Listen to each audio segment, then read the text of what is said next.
मुझे सास ससुर का प्रोग्राम देखने का बहुत ज्यादा शौक था।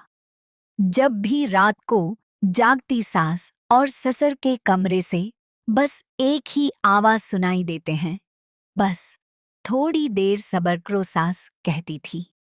अब मुझसे बर्दाश्त नहीं होता।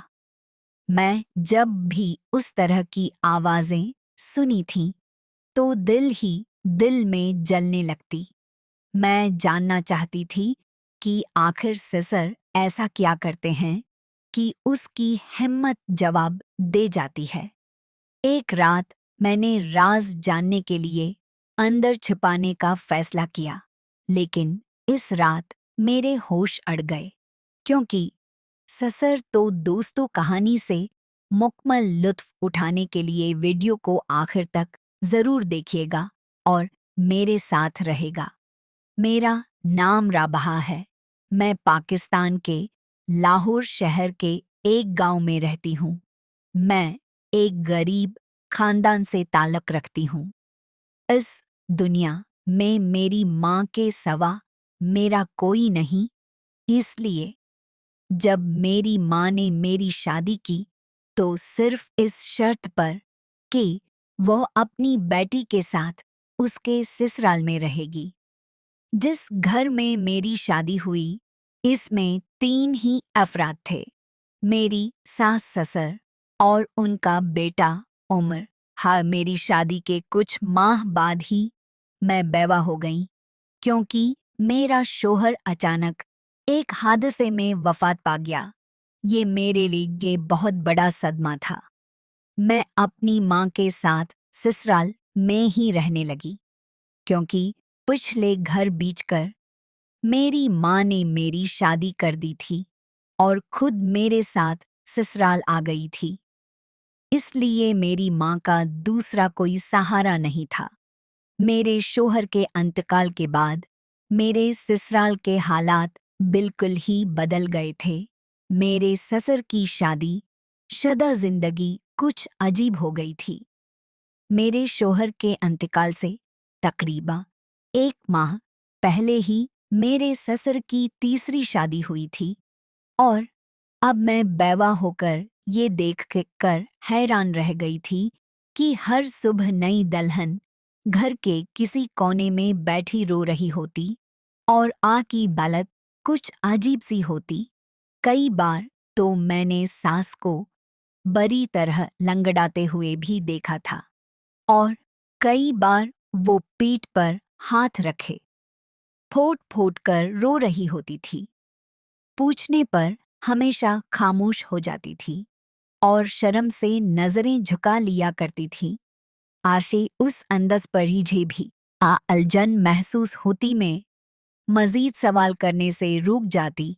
लेकिन एक दिन जब मैंने सास को नाश्ता के वक्त किचन में रोते देखा, तो मुझसे रहा ना गया। मैंने उससे पूछा कि आखिर मामला क्या है। मेरी बात सुनकर वह कहने लगी, तुम भी तो शादीशुदा हो, तुम भी इस दर्द से गुजर चुकी हूँ, तुम्हें भी मालूम होगा कि मुझ पर हर रात क्या गुजरती है। एकी यह बात सुनकर शर्मिंदा हो गई थी, लेकिन मेरे साथ तो ऐसा कुछ नहीं हुआ था।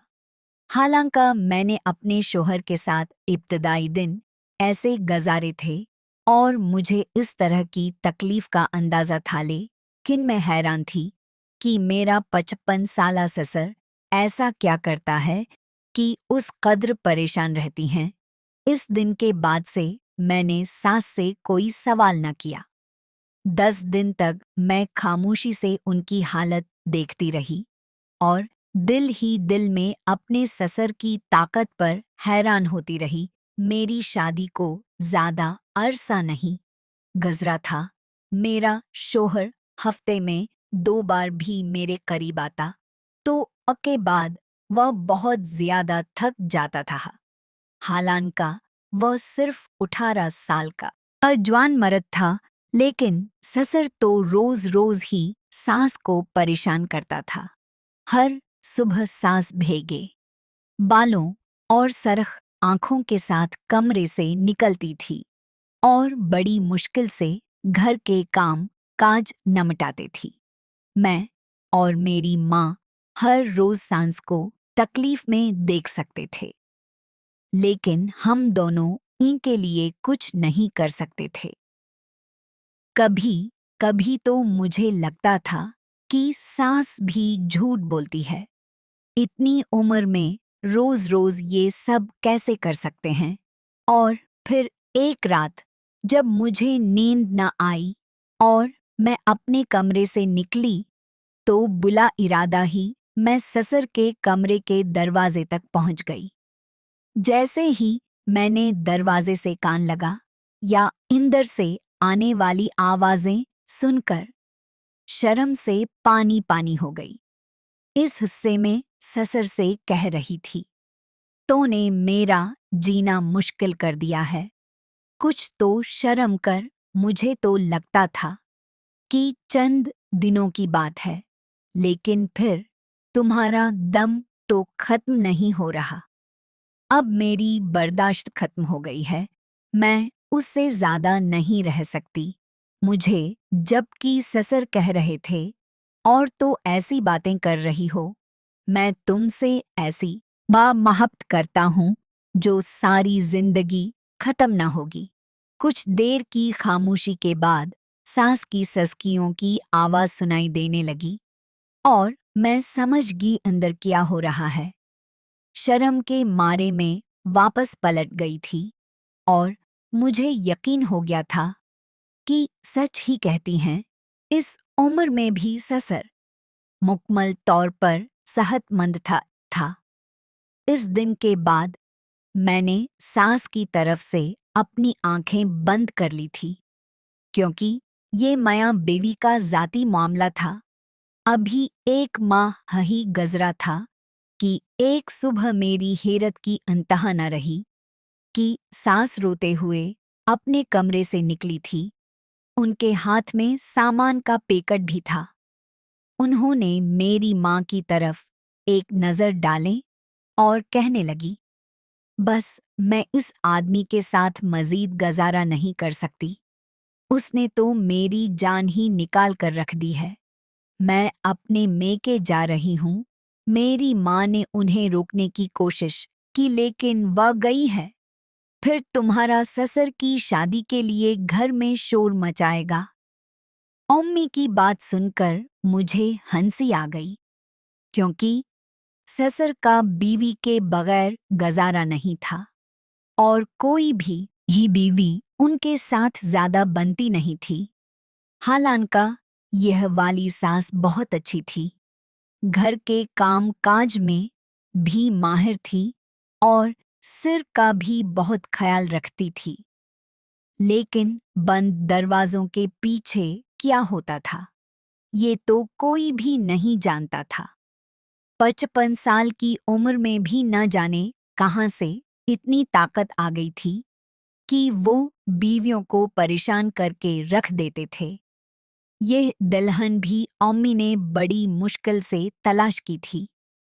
थोड़ी गरीब थी। उसके घर वालों ने उसे 55 साला बूढ़े के साथ रखसत कर दिया था। जब मेरी शादी हुई थी, इस वक्त मेरी पहली सास जिंदा थी और सब कुछ बिल्कुल ठीक था। लेकिन उसके बाद जब सास का इंतकाल हुआ, तब से ही सिर की शादी का सिलसिला शुरू हो गया। न जाने मेरी पहली सास किस तरह से मिलती थी, लेकिन जो आने वाली साजिश थी, वह तो चंद दिनों में वापस जाने को मुनासिब समझती। जब मेरी शादी होकर ने यहाँ आई, तो मैंने खुद अपनी आंखों से देखा कि हर सुबह जो इंसान का क्या हाल होता था। मैंने अम्मी को दिलासा दिया और कहा कि अब फिक्र न करे, सब कुछ हाँ ठीक हो जाएगा। लेकिन ये बात मैं भी जानती थी और अम्मी भी कि इतनी जल्दी कुछ भी ठीक नहीं होगा। और वाकई ऐसा ही हुआ। 2 दिन भी नहीं गुजरे थे कि ससुर ने घर में शोर मचा दिया कि नादिया चली गई है। तो क्या हुआ? मेरे लिए किसी नई दुल्हन को ले आऊं? मैं अकेला नहीं रह सकता था।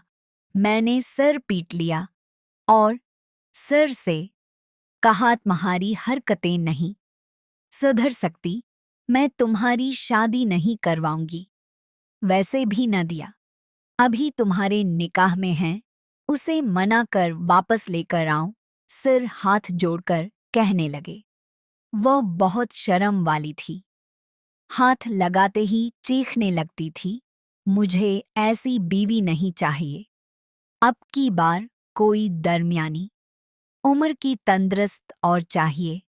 मेरा साथ नभा सके न दिया तो बहुत नाजुक थी कि फरमाइश सुनकर मेरा मना खुला का खुला रह गया। अम्मी गुस्से में मुड़कर कमरे में चली गई और मैं शर्म से नजरें झुकाकर बैठ गई। सिर तो जैसे 18-19 साल के लड़के की तरह फरमाइशों की फहरिस्त सुना रहे थे, जबकि खुद 55 साल के थे और सिर के तमाम बाल सफेद हो चुके आ रहे थे।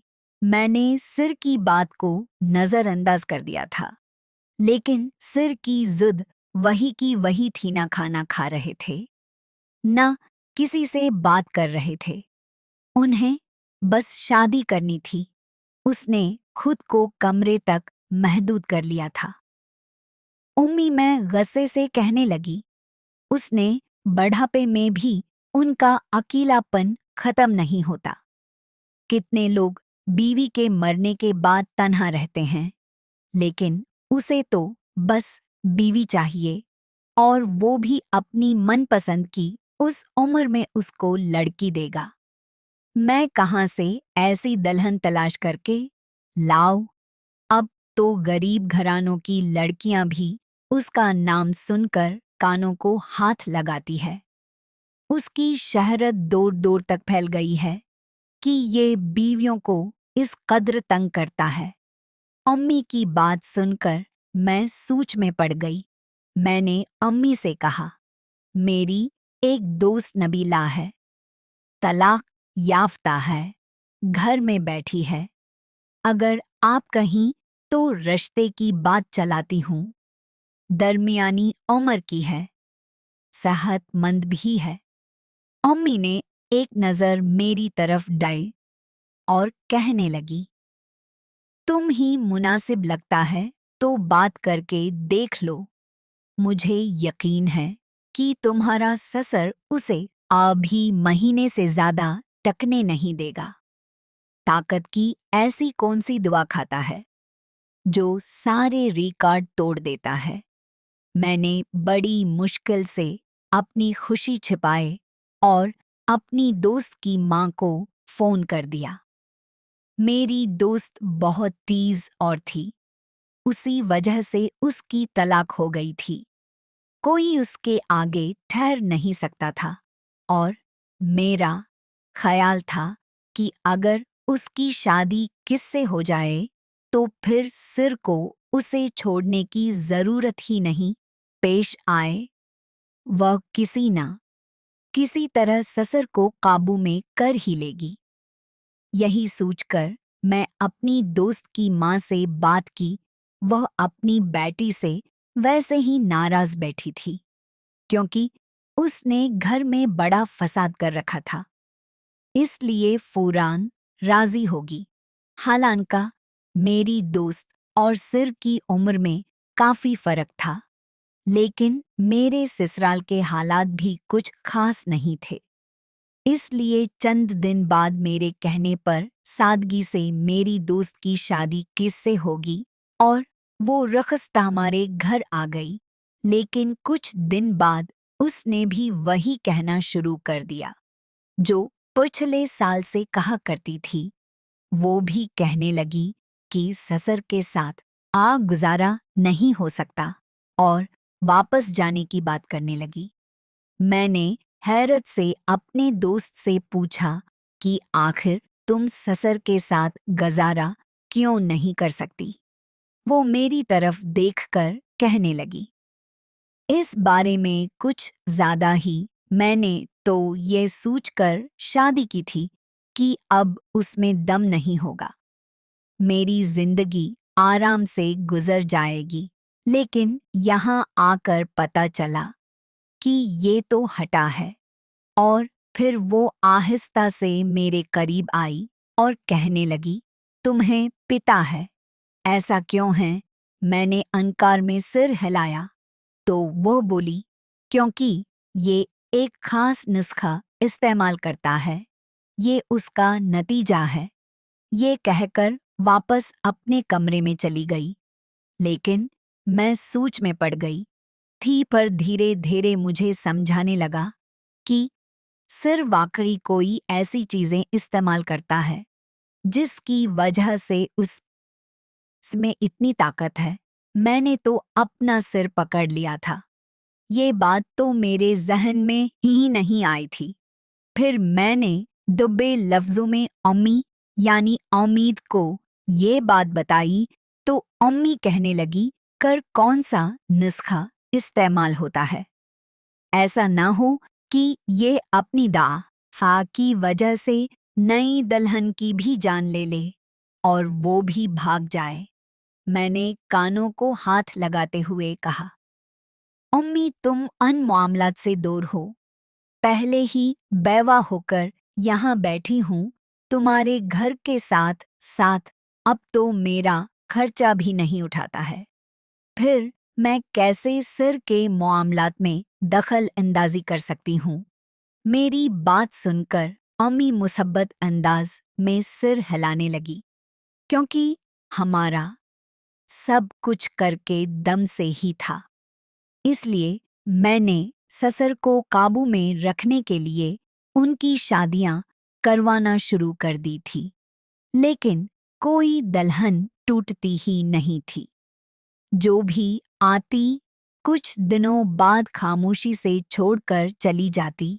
और ससुर ने शादी के लिए जिद करने लगते हैं, तो हमें समझ आ गया था कि दुल्हन ने क्यों भाग जाती थी। मेरी दोस्त भी उकी 1 महीना है सहरी, और ई के बाद एक दिन वह खामोशी से अपना सामान बांधकर सिर से तलाक लेकर चली गई। उसके जाने पर सिर बहुत अफसरदा हो गए और रोते हुए कहने लगे, मेरी किस्मत में बीवी का सुकून लिखा ही नहीं। मैं अपना आखिरी वक्त तन्हा नहीं गुजारना चाहता। सिर की हालत बहुत खराब हो गई थी। बीवी के जाने का उन्हें बहुत सदमा था।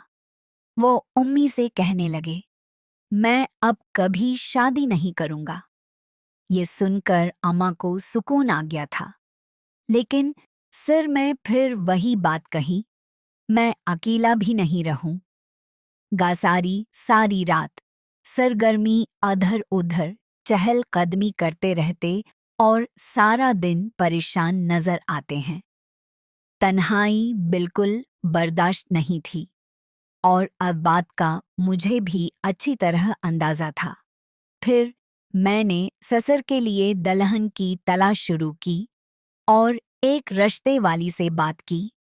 तो इन्हें बड़ी अजीब बात कही, कहने लगी, तुम अपनी बेवा बेटी की शादी उससे क्यों नहीं करवा देती कि बात घर में रह जाएगी और तुम्हारी बेटी भी बस जाएगी। रिश्ते वाली की बात सुनकर अम्मी अछल पड़े और कहने लगे, तुम कैसी बात कर रही हो? मेरी बच्ची सिर्फ 18 साल की है और उसका ससुर 55 साल का रिश्ता। अजीब नजरों से उम्मी को देखा और कहने लगी, तुम अब तक इतनी ही उम्र की लड़कियां ओके लिए ढूंढ कर लाती रही हो, फिर अपनी बेटी को देने में क्या आप परेशानी है? तुम्हारी बेटी की रंगत बिल्कुल सियाह है। पहली शादी की बड़ी मुश्किल से हुई थी। दूसरा रिश्ता मिलना तो और भी मुश्किल है। इसलिए बेहतर है कि तुम अब उसका मुस्तकबल संवार दो। जब मुझे ये बात पता चली तो मैं गुस्से में आ गई। मैंने कहा, अम्मी, आप कैसी बातें कर रही हैं? मैं कैसे अपने ससुर से शादी कर सकती हूँ? अम्मी कहने लगे, तुम्हारी सिर तो पैसे वाले भी बहुत हैं, और वैसे भी मैं तुम्हारे कम उम्र में बैवा हो जाने पर बहुत परेशान हूँ। तुम्हारी शक्ल व सूरत और रंगत भी ऐसी नहीं कि दूसरा रिश्ता आसानी से मिल जाए। अम्मी की बात सुनकर मैं सोच में पड़ गई कि काफी अरसे से खुद भी तन्हाई से तंग आ चुकी थी। एक औरत जब शादीशुदा जिंदगी गुजारने के बाद तन्हा हो जाती है, तो के लिए अकेला रहना आसान नहीं होता। इसकी नफ्सियाती और जज्बाती ज़रूरियात उसे परेशान करती हैं। जिस रात में कमरे से साज़ की आवाज़ सुनी थी, मैं खुद भी सारी रात बेचैनी में रही थी। मेरा भी दिल चाहता था कि मेरी जिंदगी में कोई शरीक हो जाए।